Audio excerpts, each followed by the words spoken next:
You're listening to 101.1 FM WOPP-IP WDRV-IP WALE-IP Providence. I'm your co-host, Dhruv. And I'm your co-host, Alejandro Jackson. And this is the Outta Pocket Podcast. Where we pull conversation topics out of our pocket. And occasionally, go out of pocket.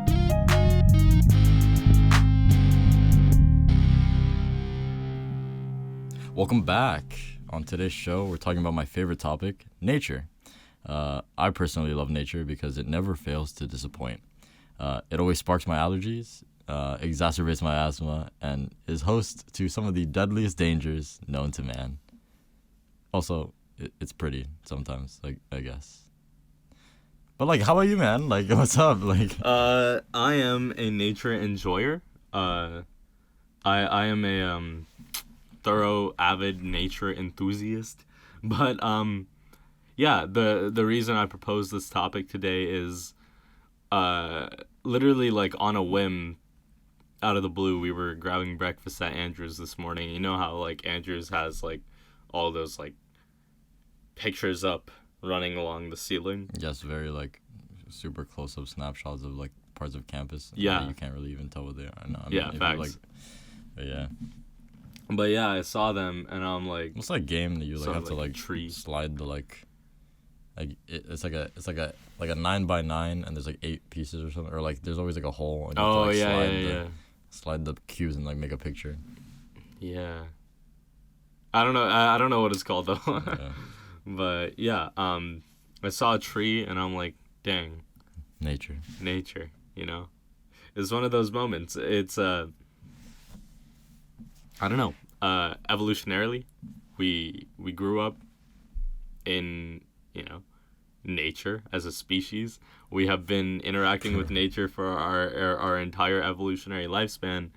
And I mean, honestly, until, the first agricultural revolution, we were pretty much at, the sort of whims of nature 24/7. So yeah, I'd say nature is pretty important. And given how, I guess, sort of topical of an issue climate change has been for the last 20 years, I'd say that, it's worth discussing sort of our experiences with nature, personal anecdotes, whatever.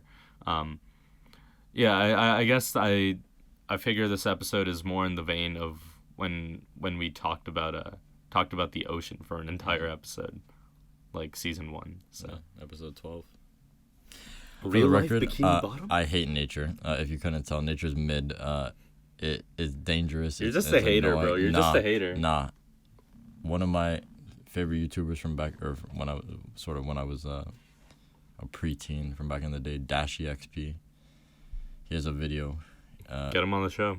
I'm sending an email right now. He has an episode. He has a skit on his not on his other channel, his main channel, his not gaming channel. It's I mixed two words together. Well, it's ghetto news anchor, or a ghetto news station.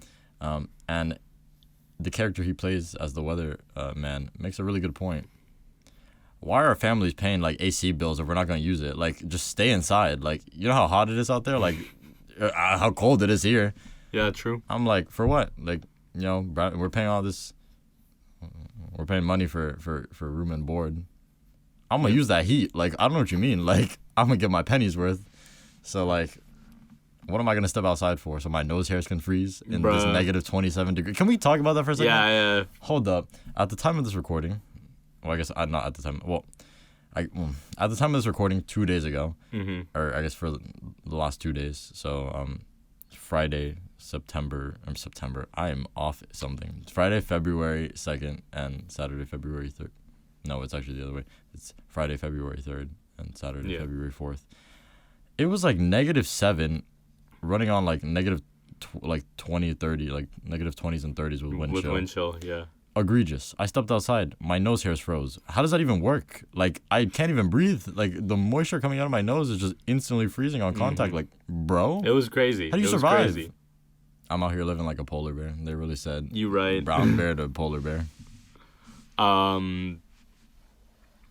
Shit. But yeah, it was ridiculously cold. But your boy is built different. I was rolling around in the nude, just like letting the wind ventilate. No, I'm just messing.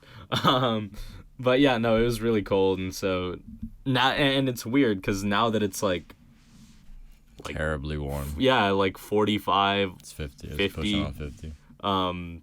It feels like a great day to roll around in your t-shirt. I'm like, hey, wait a minute. I'm from the South. Like, there is no way in high school I would have considered rolling around in 45-degree weather in a t-shirt. Yeah, here we are.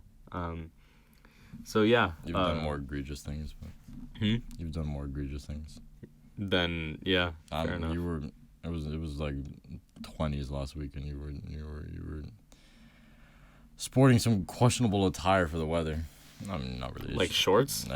We went to the gym and you were wearing like kind of almost sleeveless. Yeah, that's true. I'm like, bro, this man wore a tank top to the gym. This man is asking for trouble. Nah, it's cool. Speaking of nature, Darwin.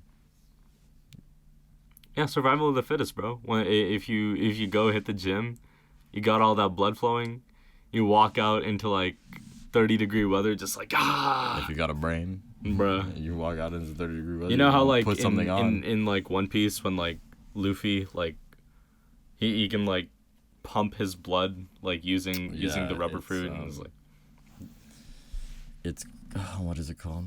There's actually a term for doping, it. like yeah, blood doping. Yeah, when Luffy did that crap and went bah, that's me whenever I walk out of the gym, bro. This man talking, I'd like to see you jet around at supersonic speeds. Try me. Good luck with that, bro. We're getting off topic. If that's the case, I'm Kizaru. I got the light fruit because I'm Kizaru. Real talk though, who's your favorite One Piece character? Law. Yeah, that's facts. Room. Yeah. Shambles. He's based. But Zoro though. Yes, Zoro is like super. Like I love him, but like Law's abilities are just so facts. Clean. Like just the ability to like switch two people's positions and like that, like he's just like I just like the way he fights more because it's more like tactical. It's more like carefully thought out. Like when actually spoiler for One Piece for Dressrosa, but like Luffy and Law are fighting Doflamingo and like they like have this plan where like Luffy's gonna pretend to attack Law and like throw an attack at him, and then he switches positions with Doflamingo like right before he gets hit. It was just and Dofi got. I'm not gonna lie, like man got low-key destroyed. I remember his like internal organs were like busted, but like his like I don't know, he has like string fruit ability, so he should have. That's low-key hacks as hell. He like fixed his organs with like string, like make that make sense. But anyways. We're getting off topic, man.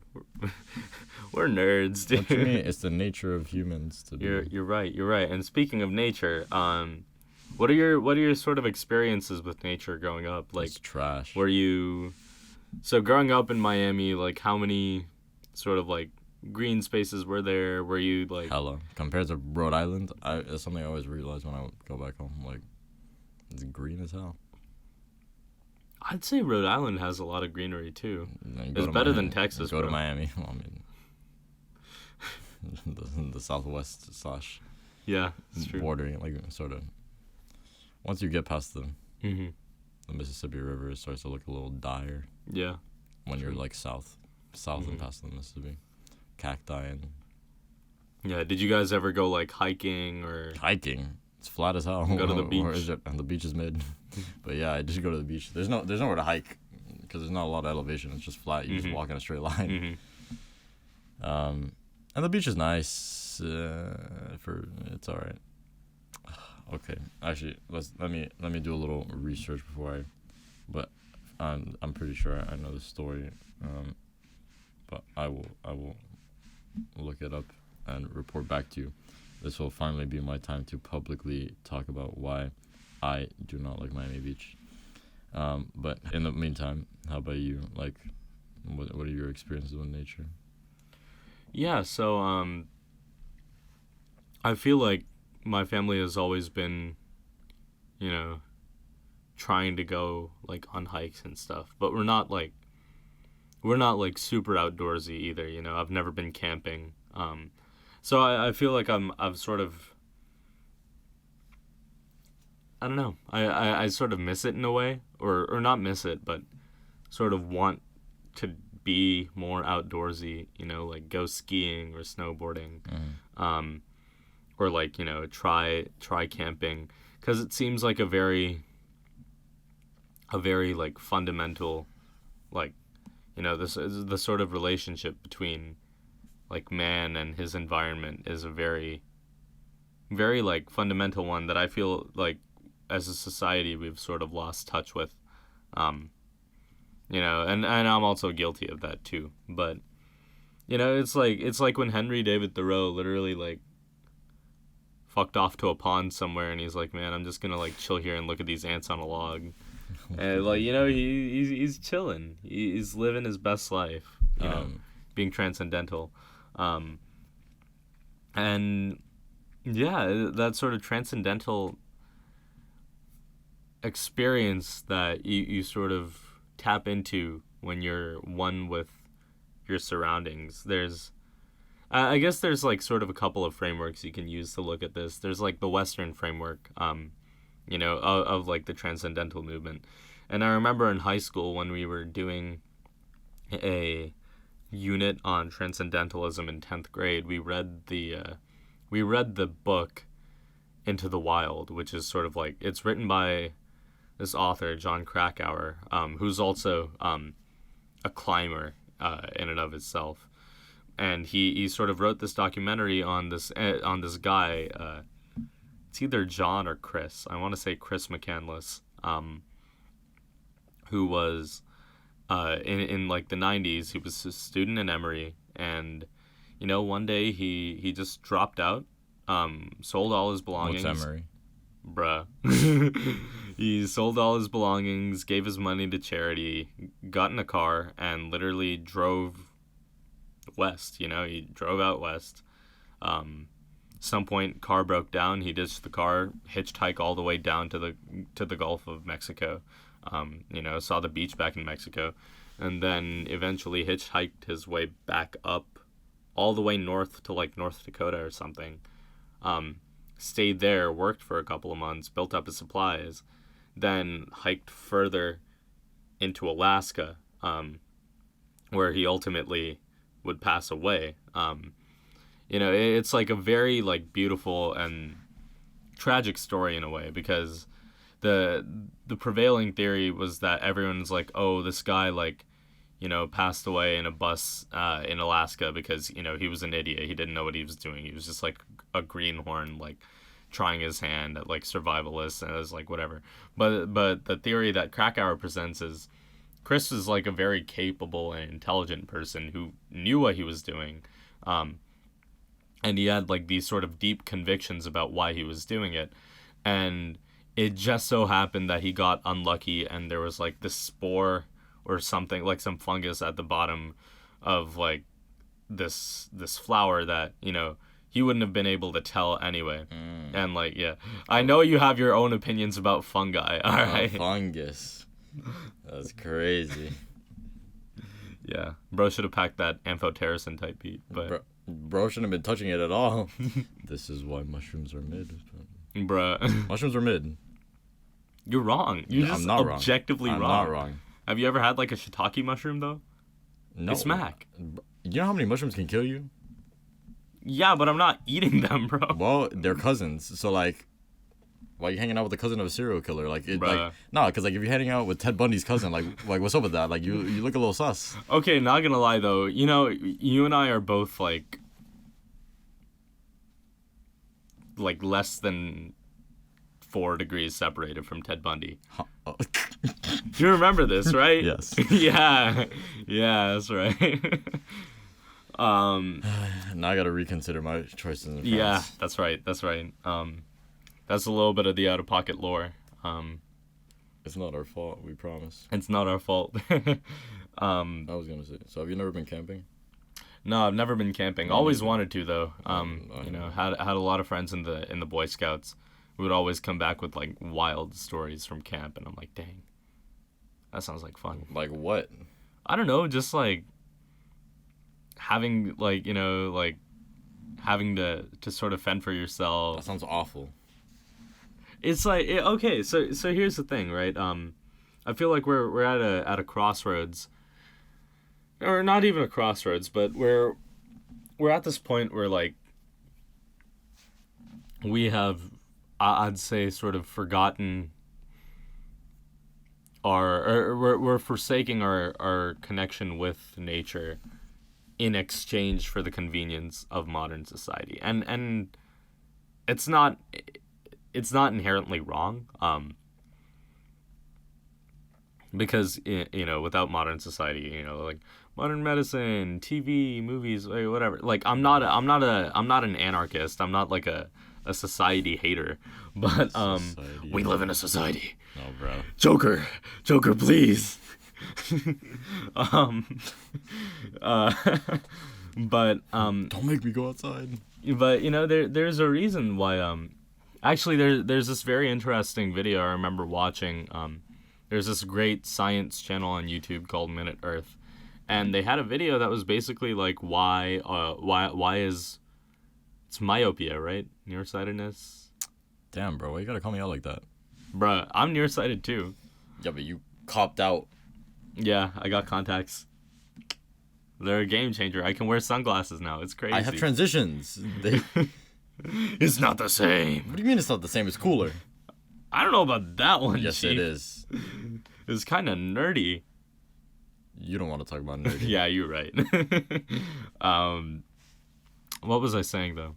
Oh yeah, so this basically there's this study that sort of proposes that the reason nearsightedness has gone up so drastically in the last century is that there's sort of like a genetic pathway in our eyes triggering the production of crystalline, which is the protein used to like to build your lenses. And that pathway is upregulated when your eyes are in contact with natural light. But because we grow up so much indoors in modern society, you're not getting as much exposure to natural light as we used to growing up. And we're on the screen, we're indoors, we're in the dark, I remember I would always, like, as a child, I'd always be like reading, and like I got my Percy Jackson book or whatever. I'd be like literally passed out on the couch, horizontal, like the book's in front of my face covering the light. And my mom's like, oh, like if you don't like read in a well-lit environment, you're gonna hurt your eyes. I'm like, nah, I'm comfortable. And serves me right, because I got like astigmatism in both my eyes and like whatever. But I digress. Basically, moral of the story, we need to touch grass. Nah, you heard it first. You heard it here first, folks. Dhruv from the Outta Pocket Podcast is telling everybody to go stare at the sun. It'll fix all of your eye problems. Forget carrots, forget glasses, forget contacts. Actually, just go stare at the sun, directly at it. Like, the right carrot thing is also a myth. There's a really fun story there. What happened is during the Battle of Britain during World War II, bruh, yeah, it's literally the British. Like the Nazis were like, they were like, you know how we get those Americans back? Lamau told them to eat carrots. Like the Nazis were like bombing like London, it was the Blitz, whatever. And Blitzkrieg. Is it Blitzkrieg? Blitzkrieg, yeah.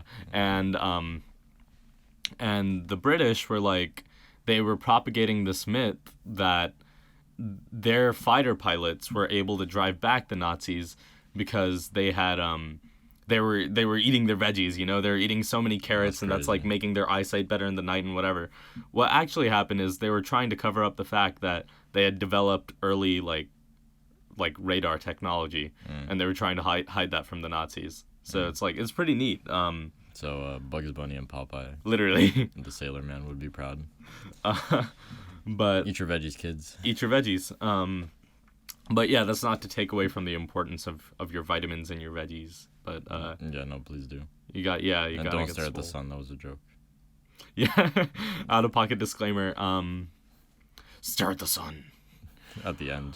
Unleash the superpower of your ancestors. What you mean by that? What, we Superman, bro? I wish. Like man said, you'll go bathe in the sun. Yeah. Or like going off that quick joke, I feel like that raises another point. What do you think about all these health trends that are like, oh, we gotta like go paleo or go keto, you know, like go revert back to sort of what we envision caveman ancestors doing in a way to like promote our health? I don't see anything inherently wrong with it because everybody's free to make the decision they want. I do think that I think that the dangers that come with that are a lot of people who will spread misinformation for a profit. I don't know. This is a great segue. Well, I guess. All right. I mean, I'm not gonna lie. It's kind of a fun thing to talk about. I don't know if you heard about oh my God, what's his name? The Liver King. Oh yeah. Yeah, the Liver King. Somebody who advertised this sort of primal lifestyle where you eat raw meats, like straight up liver and bull testicles, and yada yada, and there's like 9 tenets to this like primal lifestyle. I don't even know what they are, but it's essentially what you're saying, like this sort of this social media figure who was advertising this like sort of return to our primal selves lifestyle, and man's jacked, man's is like built, and obviously, you know, people see that and they're like, I want to be people just see like that him. and they're like, we want to be like him, and so they then attempt to pursue the same lifestyle that he has, and then it comes to light that he is on quite the variety of performance enhancing drugs, and there were other accusations like ab etching, like he had ab etching surgery done, and like or ab implants, which those have not been proven to be true or false. So, you know, innocent until proven guilty. But in terms of the performance enhancing drugs, man got caught, and so yeah, I don't think that there's he didn't beat the case. Yeah, he did not beat the case, and so I don't think that there's necessarily anything wrong with like, you know, paleo or keto. I think that you know, it can definitely be beneficial to somebody when done correctly. I mean, if there's one thing that episode 4 of the Outta Pocket Podcast, difference in perspective. I forgot what we named the episode. Everybody built different. Yep. What may work for one person may not work for another. You know, whether it be you could do your genetic makeup, or sort of just the environment you're in, your access to resources. Because that's the other thing. I will say that's another thing. These diets are like can be expensive. Like, I can't imagine getting bull testicles is like cheap. So like, you know, you just, at times you have to just make do with what's available. But so yeah, I guess that's my take. Like, there's nothing inherently wrong with it. I just think it's prone. These diets are like prone to a lot of misinformation, and they also aren't accessible to everybody. And so, yeah, I think that is like a sort of issue which not necessarily has to do with nature, but like food deserts and like people's access to. Right. Well, I guess it kind of has to do with nature because it's like basically the ways in which people can access sort of natural consumables, like almost straight from the earth. So like basically like kind of like, I mean, obviously, I think in the society that we have created, there will often always be a middleman, because money. So I feel like you know, from farmer to some sort of third party distribution center to then the supermarket. It can be hard for people to be able to just get food from like basically straight from the earth to their table, depending on where they live. And so I guess that's a bit of a sort of playing this how many degrees away from nature you are game. Yeah. It's true. And like, you know, processed foods, whatever. And on the flip side, there are people trying to sort of have like the farm to table movement, you know. They're trying to like make restaurants where it's like, you know, locally sourced, like really fresh. Yeah. But once again, it's that question of accessibility. Yeah, because then those restaurants obviously have to charge a higher price because of the extra work they put in or whatever. And then people who don't have the funds to be able to frequent these places are then sort of left out from access to it becomes like the whole super size me, like, I know. you know. Meanwhile, McDonald's running up them bands talking about the $1 menu. Like, I'm trying to hit a lick. Yeah, it's crazy. And also, like, I think that, like, for example, because now I'm thinking about it, like, this is my downfall, that every break I go home. So, unfortunately, Josiah's here at Brown University, a late night dining hall, has completely thrown my eating schedule for a loop, and so I have kind of started to eat like lunch, dinner, and Joe's, which then means I get hungry around the hours of 1 to like 3 a.m. And it's terrible when I'm back home, because then obviously I'm scouring in the kitchen for food, and occasionally I will find myself ordering Checkers, Rallies, and fries because they open, and because sometimes I just want some chicken tenders. Because, like, low-key, I'm upset. McDonald's got rid of the chicken tenders. They're, like, they're chicken selects. Bruh. And for what? They were fire. Like, damn, bring them back. McDonald's keep doing me dirty. They got rid of the bacon smokehouse burger. I'm still upset about that. My friend and I literally submitted a request to their site talking about bring it back, please. Please. That's all I ask. You know what month it is? Bring it back. No, I'm joking. No, that's crazy. Yeah. No, and switching gears real quick. So we talked about sort of humanity's relationship to nature through the lens of like food and health, but I also think it's important that I think nature holds like inherent, like, benefits for mental health. Being in contact with our natural surroundings. I mean, people have been onto it for a while, right? You have, like, the whole, like, conservation efforts of, the 19th century, culminating in Teddy Roosevelt creating, the national parks and stuff like, what's his name? Frederick Law Olmsted being commissioned to, design Central Park, like, world's greatest, quote-unquote greatest, biggest city, New York City. What you mean, quote-unquote? Where's your sense of it's American pride? It's a matter of opinion, and frankly, I think there are better cities in America. Atlanta. Cap. New York's great though. New York's a good time. Atlanta's still better. This man, they got Coca-Cola now. They think they yeah. You right. Keep spitting. Spitting. Let him cook. What's that airport's name? Hartsfield Jackson. Exactly. My family. No, I'm joking. Alejandro Jackson Airport. It's all fun and games until you're like, yeah, I'm flying out of Ale Jack, bro. Like, bruh. On some SpongeBob type beat, I'm about to up and move it to like New York just to spite you. Bruh. You seen that episode? Yeah. Where they move Bikini Bottom? Yeah, I'm about to do that to your airport. And then what do you have? Just Coca-Cola. You're going to be like, damn. And that we got the aquarium. I knew. I was about to say. We got the aquarium. I was about to say that mid-aquarium with that hella long line. You're waiting there for 10 years. Nah. What you mean, nah? I'd be in and out Bro, of the Andrew's Burrito Bowl line, low-key comparable to that aquarium line. And that's saying something, because that Burrito Bowl line... Oof. Dude, this morning... Bro, the line was halfway across the cafeteria. It was... Bro, Andrews hadn't even opened yet. I'm like... And for what? Who's letting them in, bro? Who's like... Let me in. Let me in. We digress. Anyway, I think greenery in cities has been important to us for a while. Yes. And I think there's a good reason for that. So I pulled up this article from the APA, the American Psychological Association. Wait, they actually do stuff? Yes. Like, they don't just make citation guidelines? No.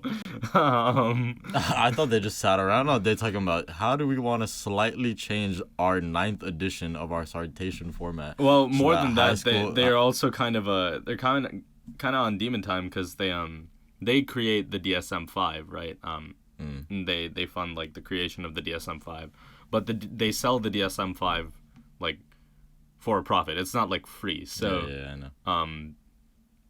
it's so like, they can make more citation editions. The DSM-5 is like used in the West a lot, but in a lot of countries that just don't have access to it, they use the ICD-10, or I guess we're on ICD-11 now. But anyway, the article is called "Nurtured by Nature," and we can link it in the website. But the headline: Psychological research is advancing our understanding of how time in nature can improve our mental health and sharpen our cognition. Just like scrolling around, from a stroll through a city park to a day spent hiking in the wilderness, exposure to nature has been linked to a host of benefits, including improved attention, lower stress, better mood, reduced risk of psychiatric disorders, and even uptick in empathy and cooperation.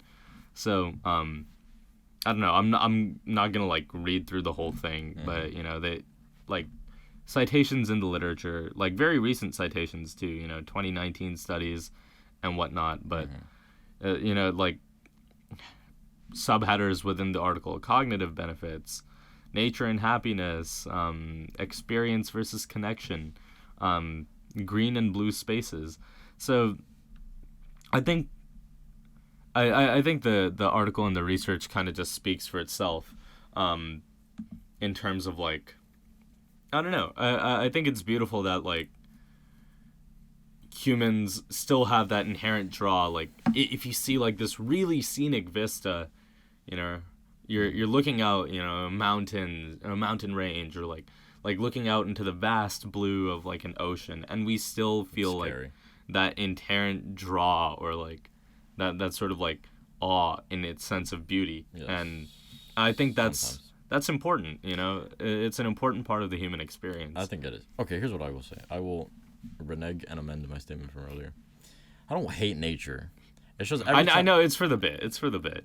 Oh no, I don't like it, but like I don't hate it. No, I'm not capping. It's like, okay, because in my experience, nature is not like I for example, like I enjoy photography. I don't do it as much as I would like to, or as I should. I do have a camera. It's collecting dust. It's dusty as hell.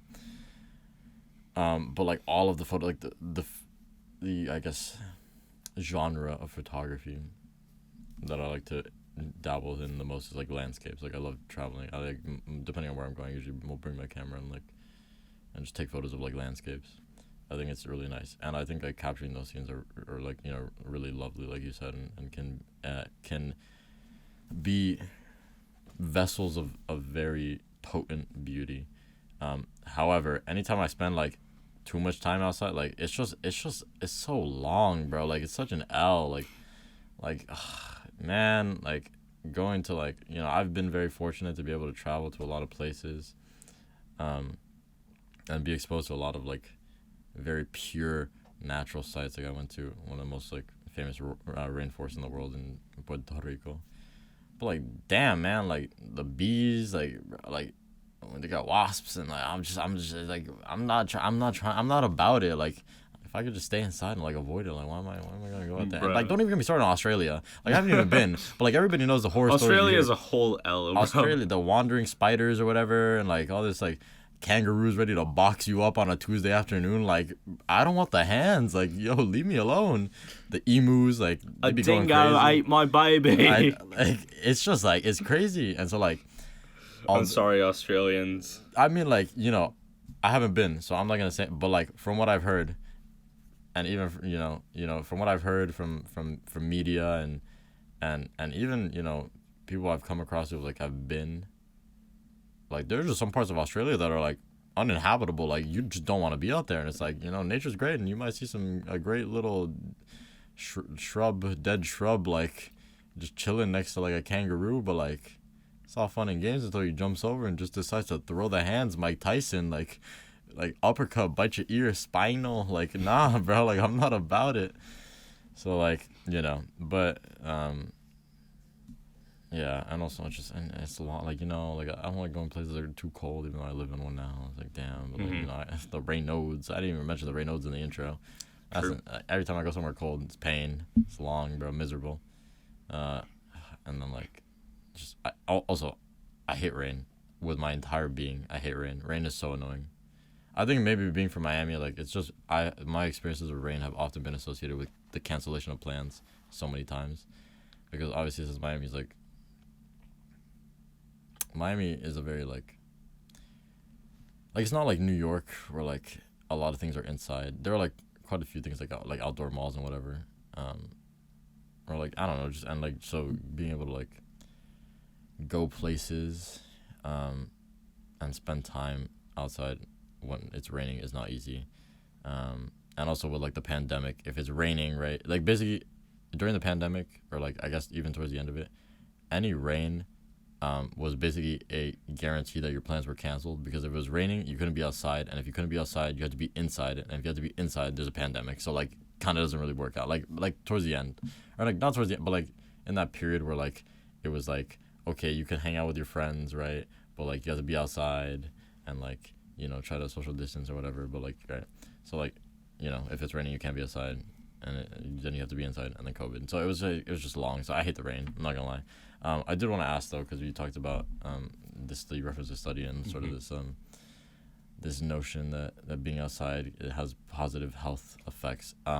I think that our society is very well, at least where we live in America, is very focused on work. Yeah, true. And also, especially with the pandemic, as you know, something that I feel like we will forever be mentioning. A lot of the time we spend is inside because we're working. We need to be at a computer near an outlet. Do you think that we need to build better infrastructure to be able to like work outside and like? I would think so. Yes. Have a desk out in Central Park.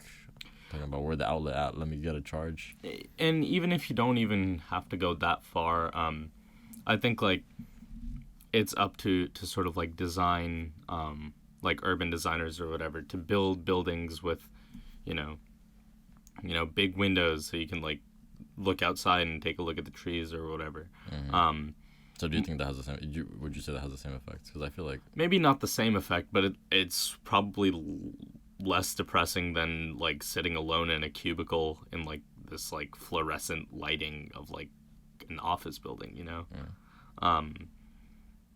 And then more than that, and this sort of gets into the sort of last quick point I wanted to touch on before we move on to the next part of this episode. It's no secret that as a species, we have been doing nature very dirty over the last couple hundred years. Ozone layer. Yeah, facts. Well, surprising. It's coming back. Yeah, it's coming back. I said I'm gonna get my get back. I mean, it's because of the initiative we took in the Montreal Protocol. The CFCs. Without those chlorofluorocarbons. Yeah, facts. Spitting bars. Spitting stutterings, bro. What you mean? Chlorofluorocarbon. I can't. You say that 10 times fast. I'm not gonna do it.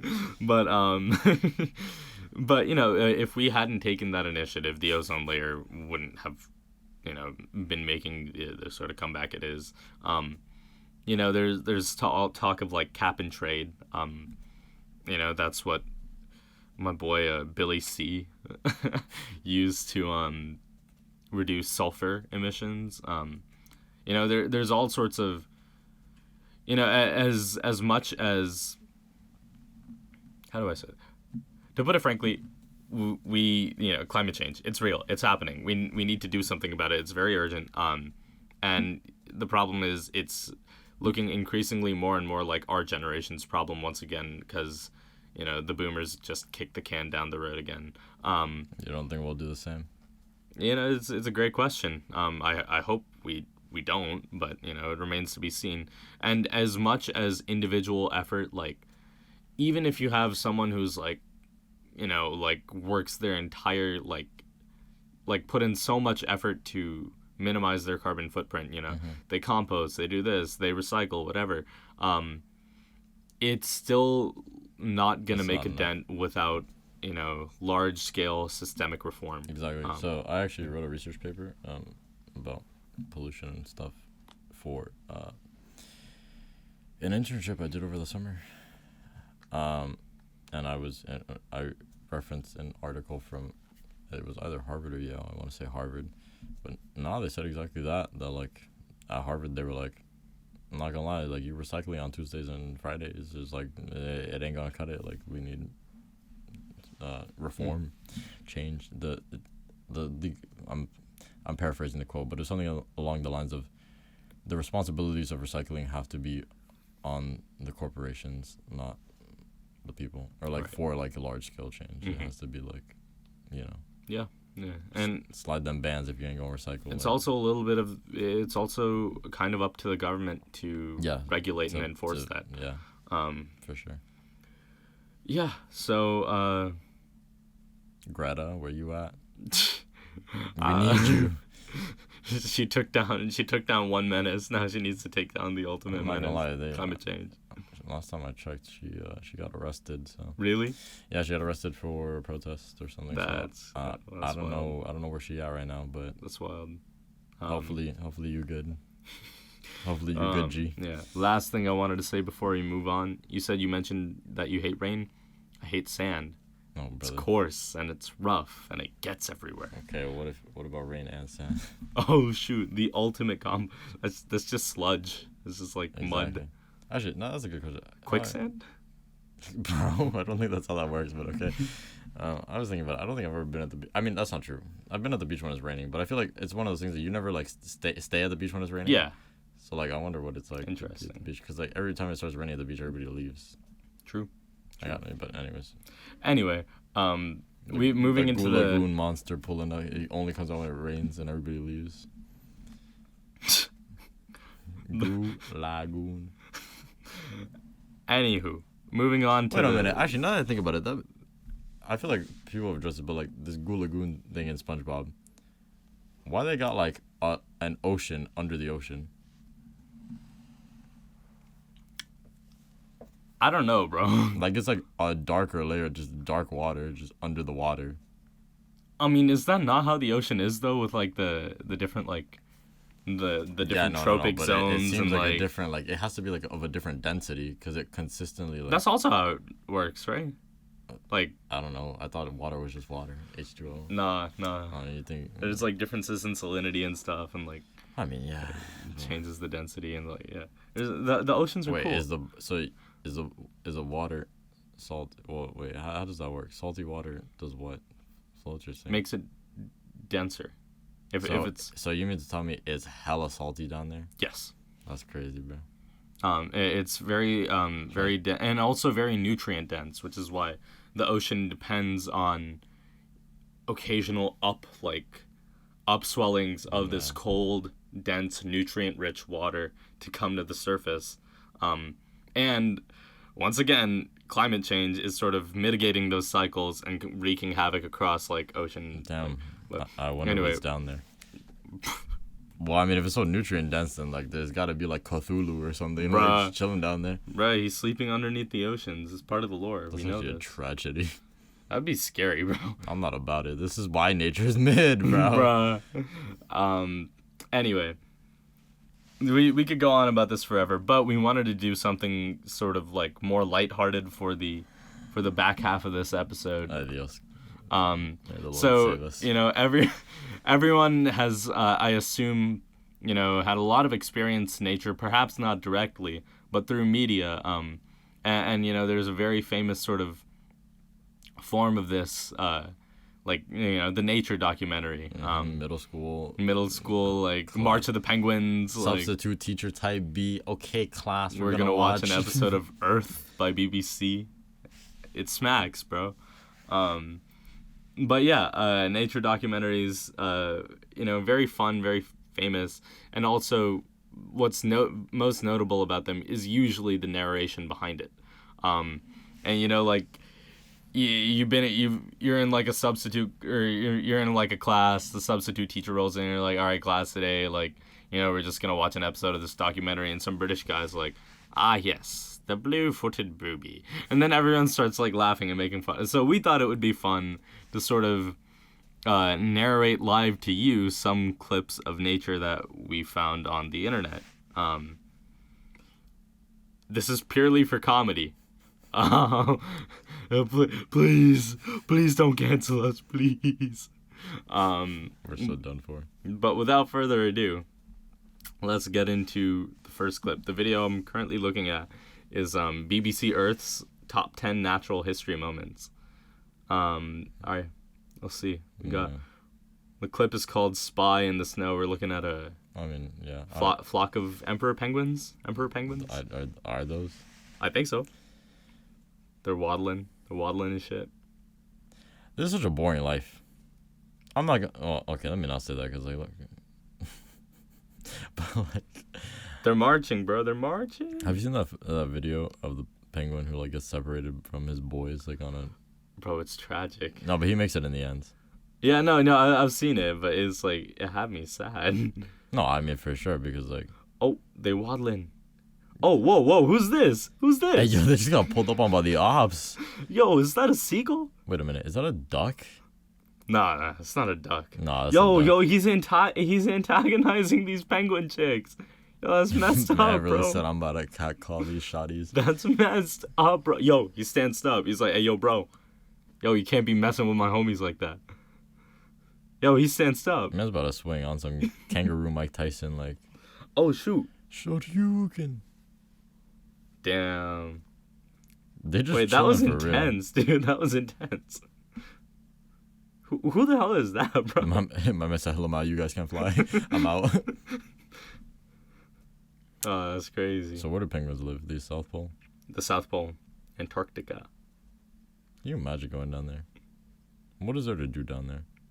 How cold do you think it is? You think it's colder than Providence yesterday?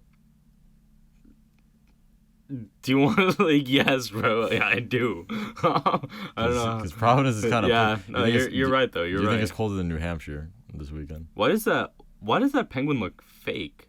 What do you mean fake? Like, that penguin had a whole ass camera on him. Like, am I tripping? Or MTV Cribs.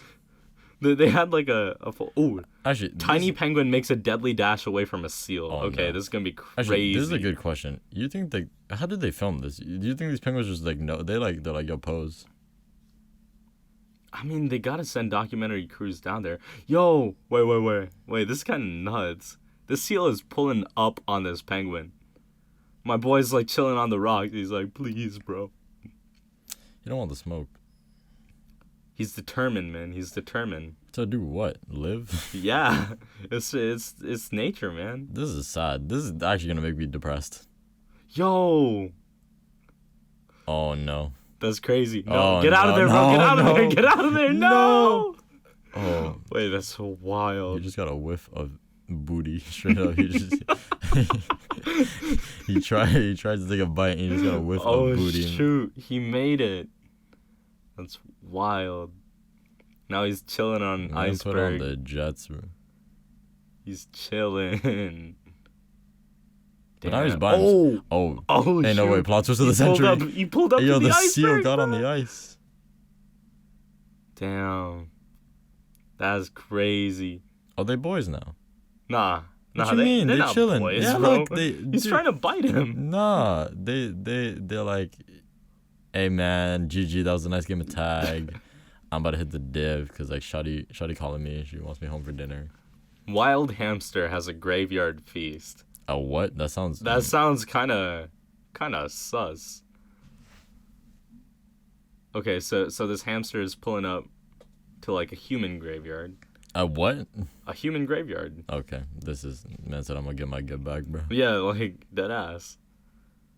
How do you even find this? This is actually a good question. Like, what filmographer was just like coasting in the graveyards talking about? Oh, look at that hamster. That's a great question, man. Like, How do people know that this is a? oh, yo, he's eating I'm funeral not gonna lie, flowers. that's disrespectful. That's vile, bro. That's disrespectful. Man is Ain't eating, no way. eating the decorations that adorn the Bruh. graves of people's loved ones. He has no regard. Are those? Don't tell me those are ashes in there. I was thinking the same thing. Ain't no- Nah, it can't be. It can't be. What is that? Are those?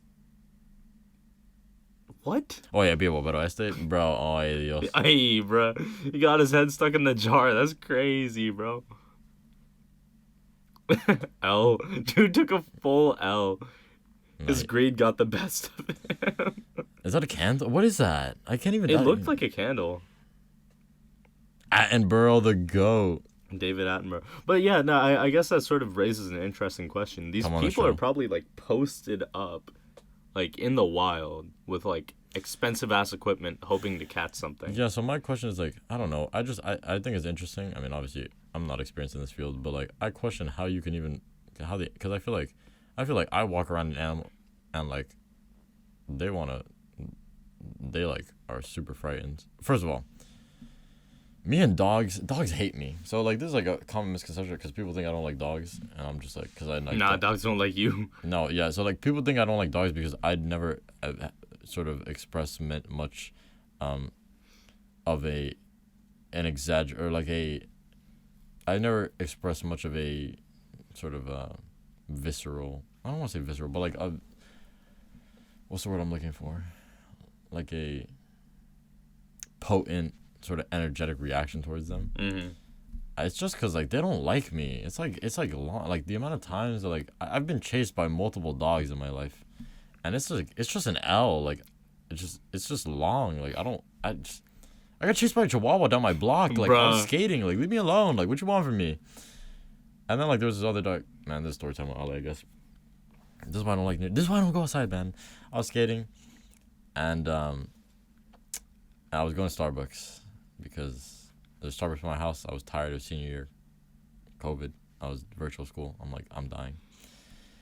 So I go skate to Starbucks because I'm not Uber eating that Starbucks because like I'm not trying to pay that delivery fee. So I skate to Starbucks, and on my way, this dog, which I think, in my opinion, this is more incompetency on the parts of the dog's owner who does not close their gate when they have a aggressive dog running around. But said dog then proceeds to chase me on my board. I then hopped off of the board because in my head I'm like, I'm not gonna outskate this dog because this dog runs faster than I can skate, and I know that if I'm a moving target, it's just going to entice him further. And so I jumped off the board, but when I jumped off the board, the board stopped where I jumped because I used the momentum to like jump off, and I turn around and my board's between me and the dog, and I'm like, I can't reach for my board because he'll probably think of it as a threat. I can't run because he'll probably think of me as prey. So I'm like, what am I supposed to do? So I just stood there with my hands up, and I'm like, damn, I guess just try to look big, and just hope I don't get mauled and end up on like local 10 news. And then this wonderful neighbor who lives down the street, who I've never met in my life before, came out of nowhere, was banging on like his fence, said some very vulgar things in Spanish to this dog, which, if said things were actually like would have actually occurred, that's bestiality, and that's all I'm gonna say. And the dog ran away, and I dipped. The neighbor was like, "Yo, get out of here," and I was like, "Thank you." And so I hit the dip, but that's why I don't go outside, because nature just the dogs don't like me. Alejandro I feel like there's an overarching point to this about animals and like not liking me. I don't know, man. Anyway, our next clip is called Amazing Crab Shell Exchange. Oh my, have you seen, this is another sad part of nature. Oh my god, I was at the Frost Science Museum, which is 100 times better than the Atlanta Aquarium or whatever the hell. Bruh. And I watched this, I think it was a crab, get flipped over on his back and struggle for like 15 minutes to flip back over. And I'm not gonna lie, this was actually like had me like, I mean, I'm not gonna lie, I don't be crying like that, but that's for another episode. We are deeply broken. Men and their emotional. But anyways, moving on. But I just was extremely sad at watching this crab just try to flip himself back over, and at one point he like gave up, and I was like, no.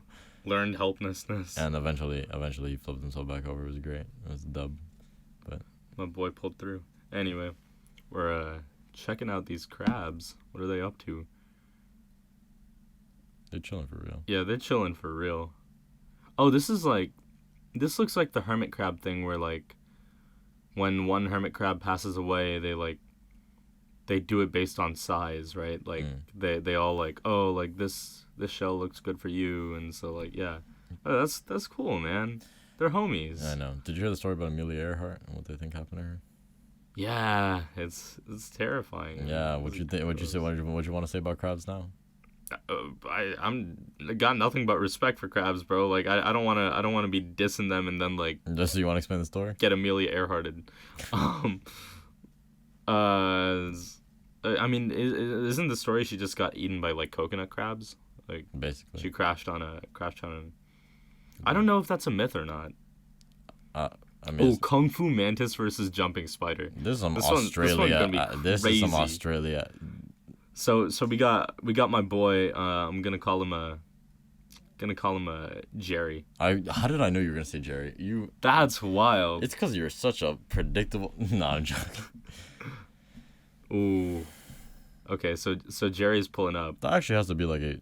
Is there like some cartoon where some animals named Jerry? Because I feel like that was like my brain default to Jerry. I think that has more to do with Wait, who are you naming Jerry? The spider or the ant? The ant. The ants. It's a mantis. Or a mantis, yeah, whatever. That reminds me. You hear the mantis shrimp? Yeah, mantis shrimp are crazy. But I will say though, as much as I'm like, big nature enjoyer, never been a bug guy. Always like, No, I don't know. because they're L's. So yeah, exactly. Something about bugs have always creeped me out. I know there's like people who are like weirdly Because they into can like kill you. entomology or whatever, and I'm like, nah, I'm good. Ooh, they making jumps. Oh, What okay, is this anime fight? yeah, like for real, like next time on Dragon Ball Z, Jerry the Mantis. Oh shoot, Yo, my man hit that he stance. hit that Kung Fu Panda Mantis like form, bro. Santori And he's Yogi. Santori Yogi. And he's like throwing hands with this huge like, what type of spider is that? A wolf spider? They said a one. I think actually no. They said a jumping spider. Yo, that's crazy. Jerry and the spider are like about to. Oh, dude, they're doing like the whole zoom in. They're about to throw hands. Who the hell is that? Wait, why does that frame kind of go hard, Loki? Oh shoot, bruh. What is that? Oh man. Wait, what the hell is that? I think that was a female of the same species, and he just took an L, bruh.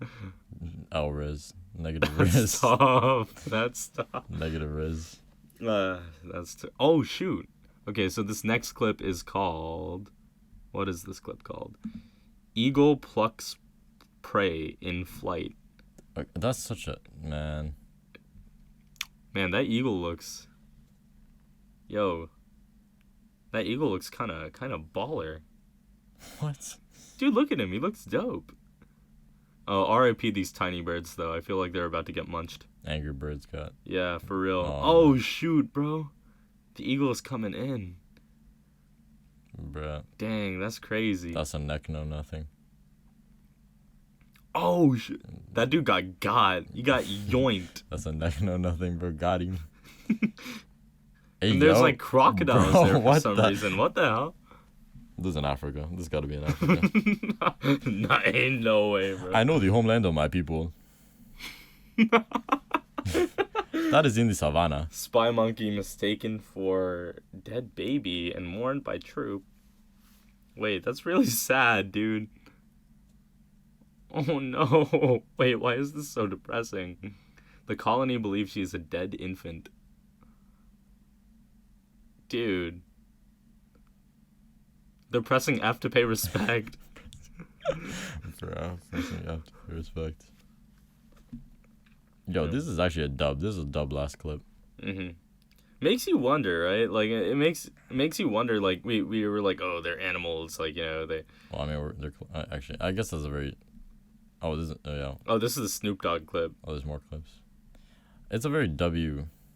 I mean W. What am I talking about? I take that back. It's a very hubristic thing for us to think that such like that animals, like to group characteristics of animals far removed from us as animalistic, and then these monkeys, which are like relatively closely related, to be like, oh, they're so wow. Yeah. But like they're there's so humane. There's always exceptions. Elephants also mourn their dead. Yeah, so we're smartest land. Oh yeah, I have seen this. Yo, man, put on the Jets. Yeah. So the clip we're watching right now is iguana versus snakes. Man, putting people on right. skates. There's like hella snakes out here, and they're trying to like jump my boy. Nah, but he's escaping. He's running. That's me trying to dodge the kids skating yesterday. He's booking it. Yo, he's climbing up this rock, and there's like the snake. Yeah, there's a viral video on the internet of like Snoop Dogg narrating over this. It's a dub. Man made it back home. Lion attacked by clan of hyenas. I guess this will be our last They really clip. turned on Scar for real. What was I gonna say? No, but that last clip, that was from me last night, like dodging all these little kids like in the way when I was skating. Like, you ever just have to be like, and they like they be taking the sharpest turns out of nowhere. I'm like, how do you even do that? They're like, all right, so here's my boy. Yo, Simba. Yo, Mufasa really got pulled up on. Damn, the hyenas are pulling up on him. What do you even do? Like, low-key, this is like if you got pulled up on by your ops, like on the block, like on the corner. I've like, beaten they ass. I'm not gonna lie, you outnumber like 1v12. Like, what you gonna do? Like, you just have to put I'm up the running. last stand. Joseph Joestar, run! Yeah, facts. Run away! I'm not gonna lie. Sometimes running is the best option. Like, don't try to be. Don't try to be a hero. No, they're doing him dirty. They jumping my boy. Fight back. Where is your anger? Where is your rage? Wait, this makes me so sad. This lion has no homies. I'm not gonna lie. Oh shoot! Yo, the homies pulling up. They said Avengers Endgame the for real, squad. bro. Portals. Yeah, for real. Yo, my boy's on the horizon. Yo, he's pulling up. Yo. You're so hyped by this. Dude, it's like actually insane how hyped this is. Like, these hyenas are getting scared off by his boy. They're homies like that. Damn, that's crazy. Yo, bro, you want to go to Joe's later? Yeah, that's what they're saying, bro. And with that, we're at an hour. Well, that was a fun episode, man. We'll put... I'm not gonna lie, I kind of suck at this. I will put these... I'll set a reminder and everything. I'll put all of these videos, or I guess this video in the Inside the Pocket tab. You can watch it as we narrate. So, yeah, you might... Yeah, and we were playing it on 2x speed, by the way, so... Oh, yeah. So just so we could get through as much content. My bad. Excuse me. No worries. You're good. But yeah, with that, let's take him out. You've been listening to 101.1 FM WOPPIP WDRV IP WALEIP Providence. You guys can find us at www.theoutapocketpodcast.com. Outta is spelled OUTTA. And through our website, you can find links to our Instagram, our Spotify, our Apple Podcasts, and YouTube, or at least the first 7 episodes of our podcast on YouTube as I continue to upload more. We'll see, just don't rush me, please. And adding on to that, on our website, you can find our contact page. Shoot us an email. Let us know what you think, what you'd like to see, if you want to be on the show. Once again, thank you so much for tuning in to the Outta Pocket Podcast. We'll see you next week. And like the lion in the last clip, make sure you always got your boys with you in case the ops pull up. Sometimes you just gotta woe be upon the on them. Yeah, facts. Facts. Catch you guys later. Take care and see you later. Well, I was gonna say maybe a new studio coming soon. Just saying. See you later. It's in the works.